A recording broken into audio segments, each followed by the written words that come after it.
It's update time. I am so sorry I haven't been updating in a while in regards to my pregnancy with baby number 7. I will explain everything in a moment's time, but I quickly just want to say hello to all my new subscribers. Thank you for subscribing and supporting my channel. I do appreciate each and every single one of you, and so welcome. If you don't know already, my name is Liya. I am a mom of 6 kids, so I am currently on my 7th pregnancy, so this will make baby number 7, who is due April 13th, 2022. Okay, so I am currently 17 weeks and 1 day. My weeks change on Wednesdays, so I am in my 17th week of my pregnancy. I finally feel well enough to be able to whip out my camera, to film videos, to edit videos, and it feels great. Honestly, I feel like I totally abandoned my YouTube channel for a couple of weeks, but I'm excited to be able to come back, sit down and chat with you guys and share this special moment with all of you. So the last time I did an update video in terms of my pregnancy, I was still in the first trimester, so there's quite a bit of things that I need to update or catch you guys up on. So at around week 11, I went to the doctor's. Now, we just moved recently to a small town, and my family doctor is quite a bit away. So I just went to a walk-in clinic, and I saw the doctor there.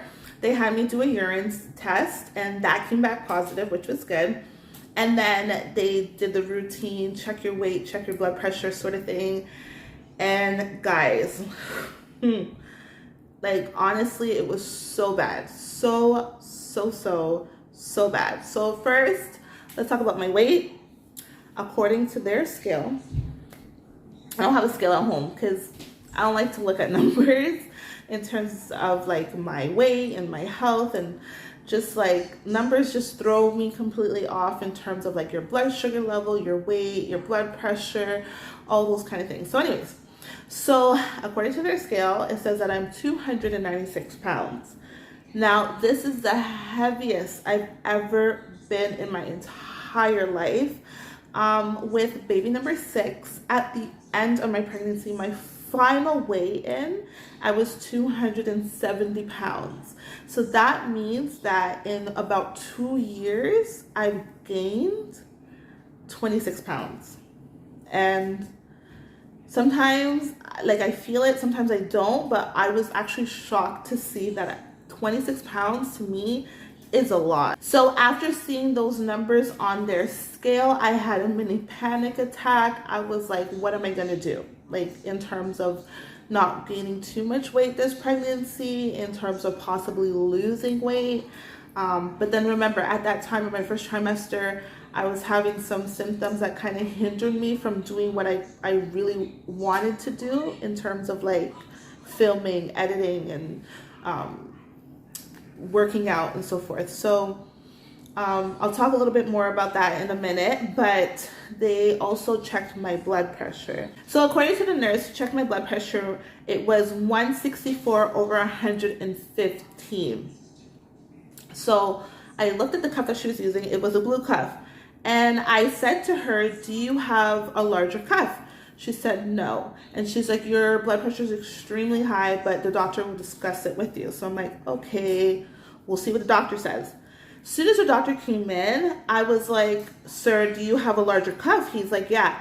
I was like, do you mind taking my blood pressure again with the larger cuff? And the larger cuff is like a red burgundy color. So he went to go grab that, no problem.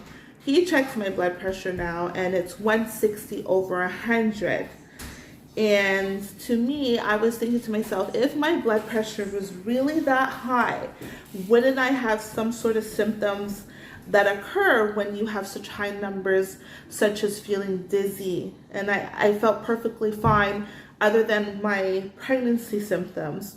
So I don't know what was wrong with me that day. Maybe I was just nervous or anxious, or the other thing I was thinking is that I possibly have white coat syndrome, which makes sense because, a little backstory, I had high blood pressure, according to the doctor, with baby number 2 and baby number 4. And with baby number 2 and 4, my numbers never went over 145 over 90 something, like never. So I never see my numbers that high. And then they put me on blood pressure medication, and I was induced with both those pregnancies. But whenever I am under the care of a midwife, my blood pressure numbers are really good. So I don't know if it's like my body just reacts to seeing a doctor, or yeah, sorry. So I don't know if it's when I see a doctor, my blood pressure decides to spike up. Maybe it's just that in whole environment or whatever. But when I'm with midwives, like I said before, I had midwife baby number 5 and 6, and I had no blood pressure issues. So I don't know. I really don't know. But moving on, he prescribed me blood pressure medication, and I don't know, I wasn't really thinking too much into it because like I said, I've had a history of it before. So I'm like, okay, maybe this is just another pregnancy where my blood pressure is acting up. So I got the prescription, and then the first couple of times, I'd say like the first 2 to 4 times taking it, it made me feel horrible. And I was confused because I took the same blood pressure medication with baby number 2 and baby number 4, and I didn't have any sort of symptoms or side effects from taking that medication. So when I was feeling really off taking it this pregnancy, like I immediately said, I'm not taking it anymore. Like, I don't know if it like made my blood pressure dip really low, and I just felt like this heavy tingling feeling on my head, and I felt really lightheaded every time I tried to get up. I didn't like it. So I stopped taking it. I remembered with baby number 5, my midwife said, since your previous pregnancy with baby number 4, you had high blood pressure, you should take baby aspirin and take it up until 36 weeks, and then you stop, because then I think it increases your chances of having some kind of risk of bleeding if you take it past 36 weeks, 6 weeks. So I decided, okay, let me give baby aspirin a try and see how that goes. And then the next time I see my doctor or midwife or something, I will discuss it with them, the fact that I'm taking baby aspirin, and if they want me to stop, I'll stop. But just to help my blood pressure, see how it is, I decided to take baby aspirin. So I'm taking baby aspirin once every day at night, and I think it's just 81 milligrams of it. So it's a really, really, really small, low dose.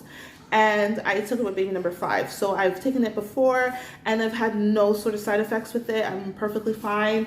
So we'll see how my blood pressure is at my next appointment. So back to my appointment, they gave me all the requisitions that I needed to get blood work done and to get an ultrasound done, and I was super excited about that. In the area that I live in, you have the option of getting a genetic testing done. And this genetic testing, it tests things for like your chances of or the possibility of your baby having Down syndrome. And this is covered, so you don't have to pay for this testing. And that testing is usually done between 11 and 14 weeks of your pregnancy. And so I was like, oh, I immediately need to book an ultrasound. And so I went home and I called every single ultrasound place that's in my area, and they were all booked up, and I didn't understand what was going on. But I guess because of COVID, they're booked up literally a month in advance. And so that would put me over the mark of the 14-week cutoff line to do this type of testing. So I was a little bummed about that, but I was okay. I think it was just more about me wanting to see the baby like right away versus the actual testing itself. But this test I did with every other single pregnancy, so I wasn't too worried about it, about the fact that I was going to miss this testing. But I finally found this one place, this small little clinic place that does ultrasounds, and I called them, and they were able to get me booked in at 15 weeks. I was like 15 weeks in 5 days pregnant. So the first time I got to see baby, I was 15 weeks and 5 days pregnant. And let me tell you, that was a hot mess. I was panicking. I don't know what was wrong with me. My husband kept saying to me, like, you're fine, the baby's fine, like, why are you so concerned? And I don't know where my mind was at, but my husband kept on, reassuring me that everything was going to be okay, but yet I had to pee every 2.5 seconds because of nerves. I had gas, my stomach was hurting me. Even at one point I'm like, do I even have to go? Like, I really don't want to go. But I ended up going, and let me tell you, honestly, I think once you've had at least 2 or 3 children, they shouldn't make you drink so much water for your appointment. Like, I don't know why you have to drink 2 liters of water before you go. And then you gotta hold it for like an hour before your appointment. Like, that's torture, okay? Me being on my 7th pregnancy, my bladder is so weak. I literally thought I was gonna mess up myself because I did everything to try to hold it in. And luckily the ultrasound tech lady was so nice. She was talking to me the entire time. So that kind of distracted me from the urge of having to go. But I know when I was in the waiting room, I was wiggling around and the bathroom was like directly in front of me, and I just kept on looking at it, and it was like tempting me so badly, and I was like, I just need to just let this out. But I made it through to the end, and the ultrasound tech was really nice. She was like, your baby looks great, your baby's growing according to your dates. So I was relieved about that.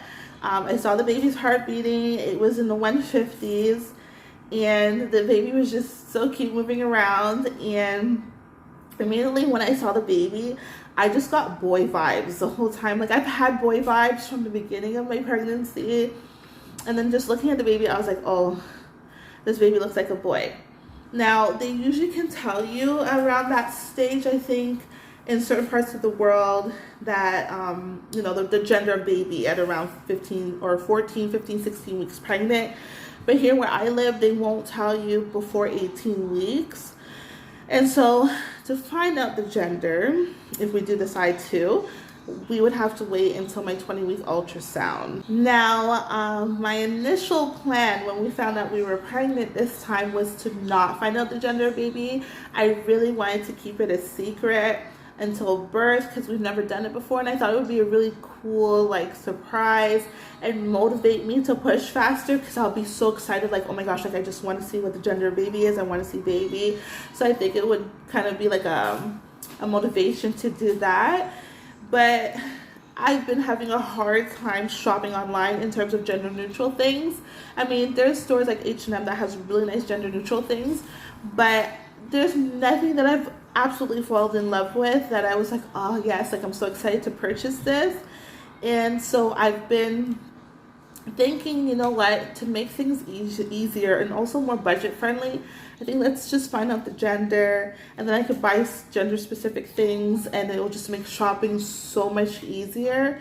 But we haven't really decided 100% what the plan is.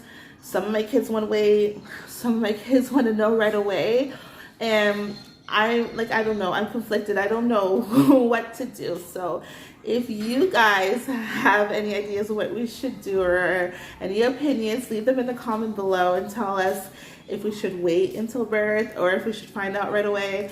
But I have a next ultrasound at the end of this month, so that would be my opportunity to find out the gender if that's the route we're gonna take. Here's baby, and this is at 15 weeks and 5 days.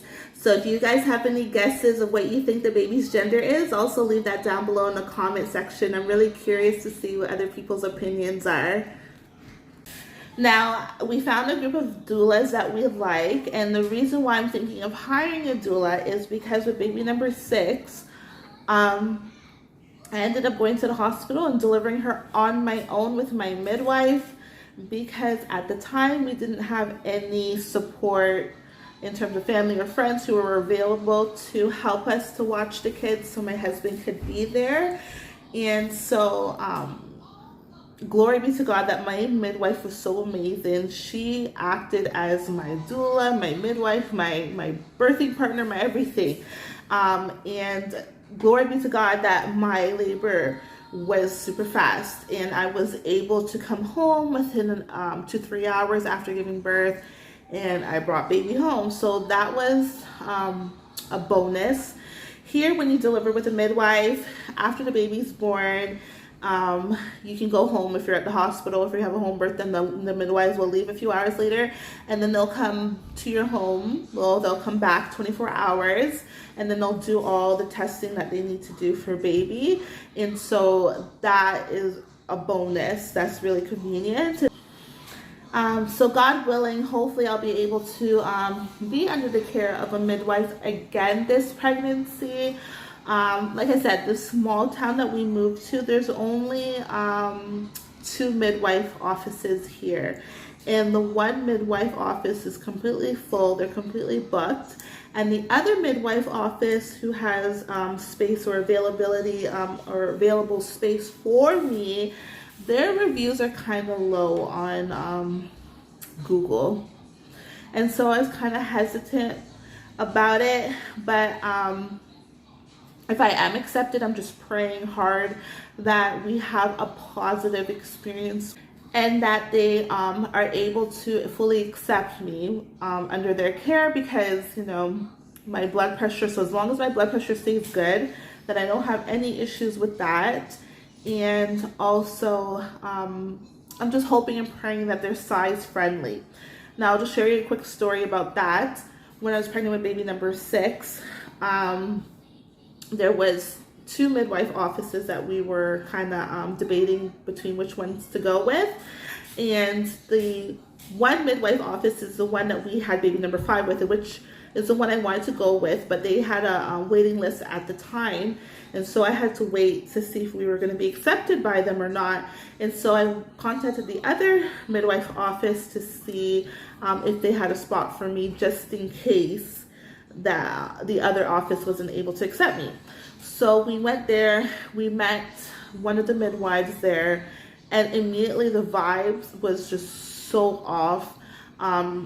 She kept on making remarks about my weight, so they weren't size friendly at all.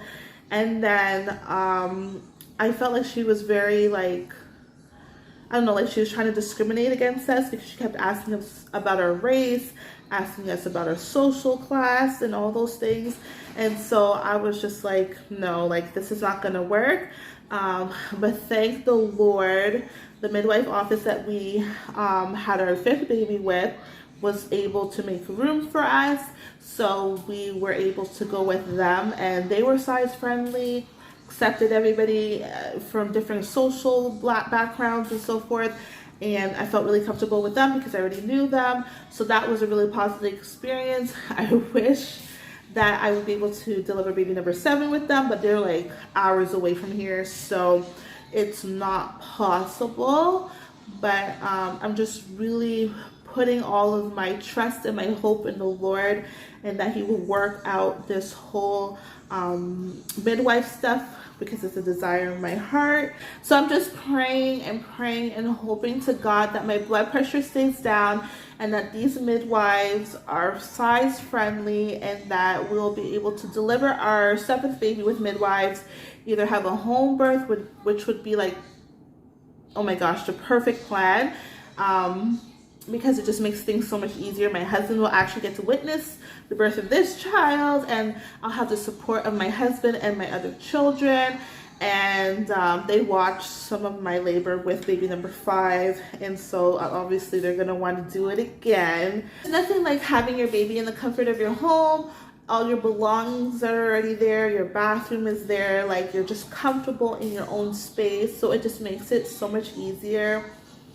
And so that's like, you know, plan A. And then plan B is if I have to have a hospital birth, then I'll go to the hospital, I'll have my doula with me as support, and then I'll just come home a few hours later once everything with me and the baby are stable, and I'll bring baby home, and then the midwives will come the following day and do all the testing they need to do on baby, and then they'll do a couple of home visits after that. And then, yeah, so I'm really hoping that I can be able to go with midwives. I'm really not wanting to go with an OB this time. I just feel more comfortable and more relaxed, and my pregnancy is just more enjoyable when I'm under the care of midwives. Now to why I haven't been updating as much, especially during my first trimester. To be honest with you guys, I just felt like, I don't even know what the word to describe it. Like, I felt horrible. I felt like an 18-wheeler hit me each and every single morning. Literally, some days we homeschool, so some days I didn't even pull out any books or anything like that. I would throw a documentary on my television, and my kids would get all comfortable in my room, and then we'd watch a documentary and we'll have a discussion about it, and then that was homeschooling for the day. Yeah, we ordered food a lot because I just didn't have the energy to cook. Like, certain smells would make me just feel nauseous. I wanted to throw up. I had horrible nausea.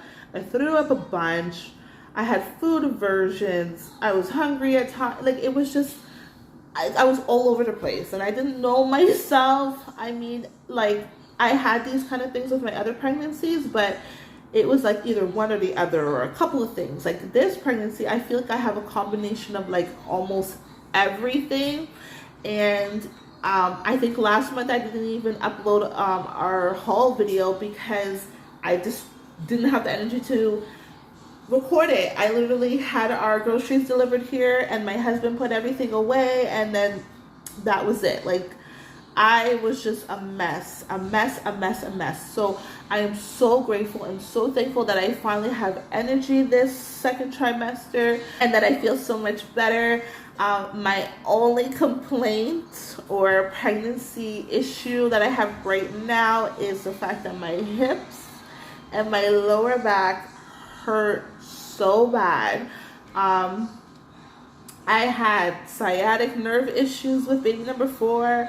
I had, I think it's called SPD for short, but it has something to do with your pelvis and your pelvic bone, and it's really painful. So I think it's just like a combination of a lot of different things, plus the added weight that I have this pregnancy. And so my hips and back has been my only complaint so far. And I have to soak in my tub a couple of times a week. Thank God I have the option to do that, and my husband will put pressure on some pressure points that I have in my back, but other than that, I'm okay. Oh, and then another thing that I noticed is that I got a drool rash. I think I've had this with baby number 2 and 5, and I don't know if you can tell on my face here, but I don't know. At night, when I'm pregnant, I sleep with my mouth open, and the drool is all coming down my mouth, and so it left a really bad rash, and so I'm trying to deal with that right now. So if you guys have a remedy of how I can heal this, because it's really painful, leave it in the comment down below, or send me an email or something, because I don't know what to do. And hopefully this doesn't last the remainder of my pregnancy, but I do notice a lot of like discoloration in my skin. That's happened a couple of times during my pregnancy, but yeah, other than that, it just feels so good to be back. I love sitting down and talking with you guys via video, and also in my comments or on WhatsApp or the emails that I get. But I'm just really happy and super excited now. I feel pregnant. I love watching my bump grow. And so this is the exciting part of my pregnancy. And then of course, towards the end, then you start panicking like, oh my gosh, baby's coming. But this is the time that I can kick back and relax and enjoy each and every single moment. I'm starting to feel baby move now. So that's super cute. My kids are like, when are we gonna get to feel baby? So hopefully within the next few days or week or two, they'll be able to feel baby moving around. I wonder how it will be with all my extra fat and fluff that I have now, if they'll be able to feel things earlier or maybe closer to the end, maybe, I don't know, but I'll update you guys. I'll show you guys what my bump is looking like now at 17 weeks. So this is my bump. This is my belly. I don't know if you guys can see. This is what we're looking like from the front. I know I'm wearing a very flowy skirt, so on this side. I know it looks big on the camera, but I barely ever see it because I don't really wear form-fitting things like this all the time. I'm usually in my nightgown, so I don't really feel, or I feel my bump, but I don't really see it, if that makes sense. So this is baby and I at 17 weeks. So that is my pregnancy update. I hope you enjoyed this video. I will update you guys. I don't know, leave a comment down below. Do you guys want me to update you guys like every week of like different changes or things that are just going on in general, or do you guys want me to update you guys when I have appointments and ultrasounds and so forth? I do have my first midwife appointment on November the 11th, so pray that all goes well and that we're accepted. Please pray for us. And hey, maybe I'll just update you guys right after the midwife appointment and let you guys know if we got accepted or not. And then I have an ultrasound, I believe, on November the 26th, and we'll be able to find find out the gender of the baby then. So if you're interested in knowing or not knowing, leave a comment down below. But yeah, that's all that I have to update you guys on. I know this is a really long video. I've been chatting a lot in this whole video. Hopefully it's not too long, but if you made it to the end, thank you for sticking around, and I'll see you guys in the next one. May the Lord bless all of you guys, and I love you all. Bye.